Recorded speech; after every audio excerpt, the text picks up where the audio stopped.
बिहार में महिला आयोग जो है ना वो सोई पड़ी हुई है घटनास्थल पर भी और नहीं गई। जितने महिला थाना है ना वो सब बेकार है।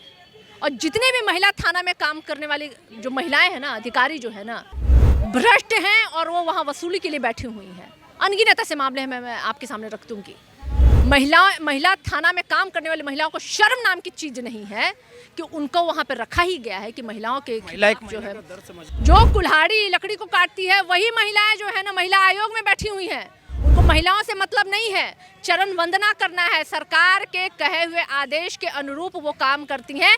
ये महिला थाने वाली जो है ना अधिकारी लोग हैं, वो सर्टिफिकेट दे देंगी बलात्कारियों को कि ये बलात्कारी नहीं है, अपराधियों को दे देंगी सर्टिफिकेट ये अपराधी नहीं। और जो संलिप्तता हम देखने को हमें मिला है उस नीट की छात्रा में, वो सारे आपके सामने। पटना के शंभू गर्ल्स हॉस्टल में नीट की छात्रा के साथ जो जघन्य अपराध हुआ, इस पूरे प्रकरण में लगातार शुरुआती दौर से ही पीड़ित परिवार ये बातें कह रहा था कि बच्ची के साथ गलत हुआ है, लेकिन पटना पुलिस बिना पोस्टमार्टम रिपोर्ट देखे इसे सिरे से खारिज कर रही थी। और आखिरकार पटना के पीएमसीएच रिपोर्ट ने वो बड़ा खुलासा किया, यानी बच्ची के साथ सेक्सुअल असॉल्ट हुआ। और इस पूरे प्रकरण पर अब एसआईटी टीम का गठन किया गया और आरजेडी न्याय दिलाने के लिए पटना की सड़कों पर उतर चुकी है। हमारे साथ आरजेडी की कद्दावर नेत्री और प्रवक्ता सारिका पासवान जी हैं। सारिका जी, पीड़ित परिवार शुरुआती दौर से चिल्लाता रहा कि हमारी बेटी के साथ गलत हुआ, आखिर पटना पुलिस को किस बात की हड़बड़ी थी कि बिना पोस्टमार्टम रिपोर्ट देखे हुए पीड़ित परिजनों के आरोप को सीधे तौर पे खारिज कर दिया था? देखिए,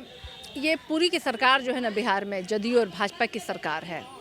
ये अपराधियों को बचाते हैं, बलात्कारियों को गोद में बैठाते हैं और यही कारण है कि सबसे ज़्यादा भाजपा शासित राज्यों में अपराधियों का मनोबल बढ़ा हुआ है। वो माँ रो रही थी तड़प तड़प के। आपने देखा कि किस तरीके से पुलिसिया कार्रवाई रही, किस तरीके से संलिप्तता जो है ना वो हॉस्पिटल का रहा। आनन फानन में उन्होंने तो डिक्लेयर कर दिया था, बच्चे पे ही उल्टे आक्षेप इन्होंने लगाने शुरू कर दिए थे। लेकिन 4 वर्ष की बच्ची का बलात्कार हत्या खगड़िया में हुआ, 14 वर्ष की बच्ची का बलात्कार और हत्या बक्सर में हुआ, औरंगाबाद की एक बच्ची का बलात्कार और हत्या हुआ। ये नीट की तैयारी करने वाली बच्ची का हॉस्टल के अंदर उसकी बलात्कार और हत्या की गई। तो अब बताएं ना मोदी जी और अमित शाह जी कि ऐसे कैसे बेटियां बढ़ेंगी और पढ़ेंगी?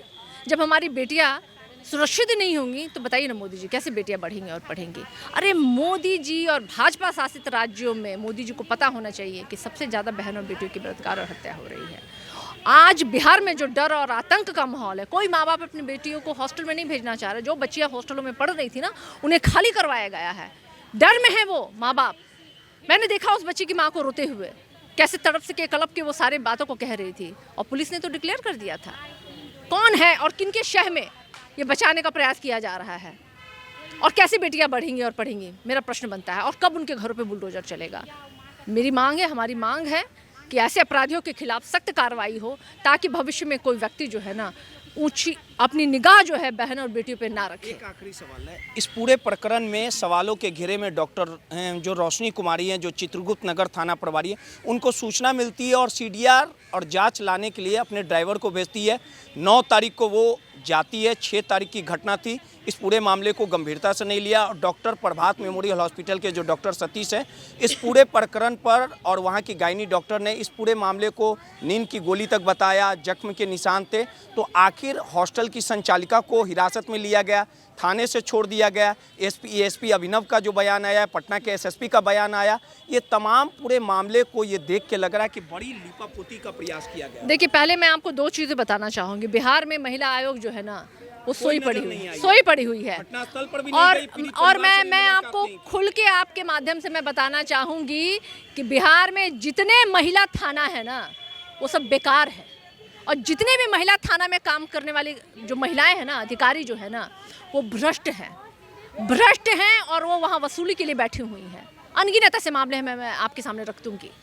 महिला थाना में काम करने वाली महिलाओं को शर्म नाम की चीज़ नहीं है कि उनको वहाँ पर रखा ही गया है कि महिलाओं के खिलाफ जो है दर्द समझना चाहिए। नहीं, एक महिला ही कहते हैं ना, कुल्हाड़ी ही लकड़ी को काटती है। ये वो महिलाएं हैं जो उन थानों में बैठी हुई हैं। जो कुल्हाड़ी लकड़ी को काटती है वही महिलाएं जो है ना महिला आयोग में बैठी हुई हैं।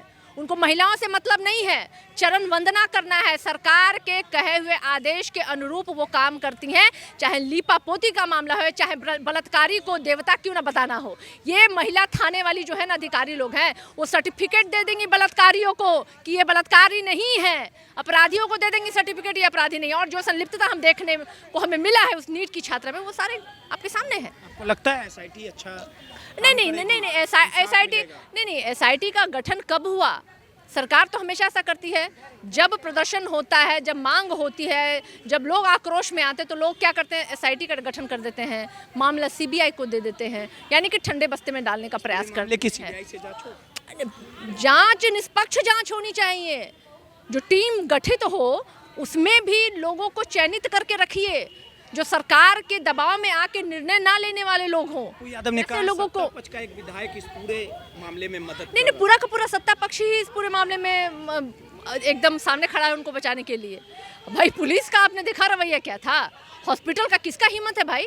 कौन ऐसा हॉस्पिटल का हिम्मत हो जाएगी जब सरकार चाह लेगी और वो कार्रवाई नहीं होगी? आईएमए भी संरक्षण में आ गया, पूरा डॉक्टर की फौज को उतार दिया गया भाई। तो वही तो हमारा प्रश्न बनता है, जब सैया भय कुतवाल इन अपराधियों का, तो डर काहे वाला तो स्थिति दिख रहा है हम लोगों को।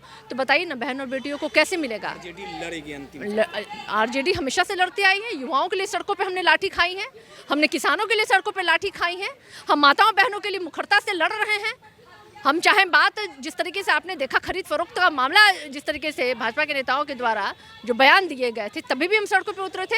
हर दिन जब ऐसे मामले होते हैं हम सड़कों पे उतर करके सरकार से प्रश्न पूछते हैं। अब लाठी पड़े चाहे सूली पे चढ़ा दीजिए, भाई हम तो पूछेंगे आपसे कि मोदी जी, अमित शाह जी ऐसे बेटियां कैसे बढ़ेंगी, कैसे पढ़ेंगे? सीधे तौर पे सारिका पासवान जी थी, बेबाक बोल के लिए जानी जाती हैं, और उन्होंने साफ तौर पे इस पूरे एसआईटी से लेके घटनाक्रम में जिस प्रकार से बड़ी लापरवाही बरती गई उसका खुलासा कर रही थी, और इस पूरे प्रकरण पर साफ तौर पे कहा कि इस पूरे मामले की निष्पक्ष जांच हो और दोषियों पर कड़ी कार्रवाई की जाए।